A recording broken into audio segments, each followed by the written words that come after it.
लोकसभा इंतखाबात के बाद अब जम्मू कश्मीर में असेंबली इलेक्शंस होने जा रहे हैं। हमने कल ही देखा इलेक्शन कमीशन ऑफ इंडिया का यहाँ पर 2 दिन का दौरा था। पहले दिन उनको श्रीनगर आना था और यहाँ पर कल हमने देखा कि SKICC में उनकी हाई लेवल मीटिंग रही, जिसमें उन्होंने तमाम SSPs DC से मीटिंग की और सिक्योरिटी रिव्यू लिया। अब आज वो जम्मू का दौरा उनका आज था और वहां पर अभी प्रेस कॉन्फ्रेंस जो है वो चल रही है। फिलहाल हम आपको बता दें कि वहां पर उन्होंने कहा है कि जम्मू कश्मीर में जल्द ही असेंबली इलेक्शंस जो है वो होंगे। लोकसभा इंतखाबात में हमने देखा कि लोगों की अच्छी खासी तादाद जो है वो हमें देखने को मिली। लोग काफी ज्यादा पार्टिसिपेट कर रहे थे लोकसभा इंतखाबात में और इस बार लोग खुद चाहते थे कि कोई उनकी आवाज को पार्लियामेंट तक पहुंचाए।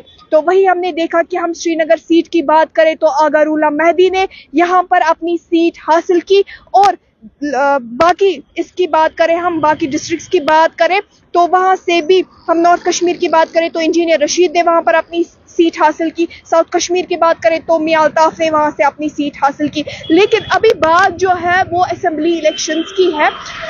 लोग इंतजार में है कि कब यहाँ पर असेंबली इलेक्शंस जो है वो होंगे। तो वही अभी का इम्पोर्टेंट अपडेट जो है वो आप तक पहुंचाने जा रहे हैं कि ECI की पूरी टीम अभी जम्मू में मौजूद है और उन्होंने कहा है कि जल्द अज जल्द यहाँ पर असेंबली इलेक्शंस भी होंगे। उन्होंने कहा है कि ड्रग्स जो है वो इस बार का हमारा मेन मकसद है, जो कि यहाँ पर ड्रग केसेस अभी है उस पर भी हम कंसंट्रेट कर रहे हैं। इसके अलावा उन्होंने कहा कि तमाम पोलिंग बूथ्स पर CCTV कैमरास इंस्टॉल होंगे ताकि फेक न्यूज वगैरह जो है वो कोई ना फैलाए।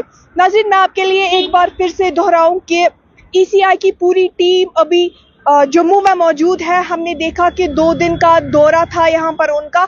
SKICC में कल उन्होंने हाई लेवल मीटिंग भी यहाँ पर की, जिसमें उन्होंने तमाम SP SSPs DC से मीटिंग की और यहाँ का सिक्योरिटी रिव्यू लिया। उसके बाद अब लोग इसी इंतजार में थे कि कब यहाँ पर असेंबली इलेक्शंस जो है वो कंडक्ट होंगे। अब लोकसभा इंतखाबात के बाद बारी असेंबली इलेक्शंस की ही है, तो इसी इंतजार में लोग थे। तो अभी ECI की तरफ से प्रेस कॉन्फ्रेंस जम्मू में चल रही है, जिसमें उन्होंने कहा है कि जल्द से जल्द यहाँ पर असेंबली इलेक्शंस भी होंगे और यही वक्त है कि यहाँ पर जो जम्मू कश्मीर के लोगों का ड्रीम है, यहाँ पर जो जम्मू कश्मीर के लोगों का ख्वाब है कि यहाँ पर असेंबली इलेक्शंस हो, वो ख्वाब हम जरूर पूरा करेंगे। इसके अलावा उन्होंने कहा है कि जितनी भी रैलीज वगैरह होगी इस बार थ्रू ऑनलाइन मोड ही होगी और बाज़ाबिता तौर पर पहले परमिशन लेनी होगी, उसके बाद ही सब कुछ यहाँ पर कंडक्ट किया जाएगा।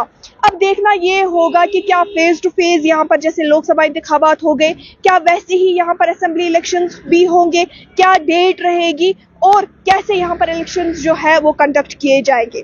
दीगर अपडेट्स के लिए आप हमारे साथ बने रहिए और देखते रहिए तामुल इरशाद।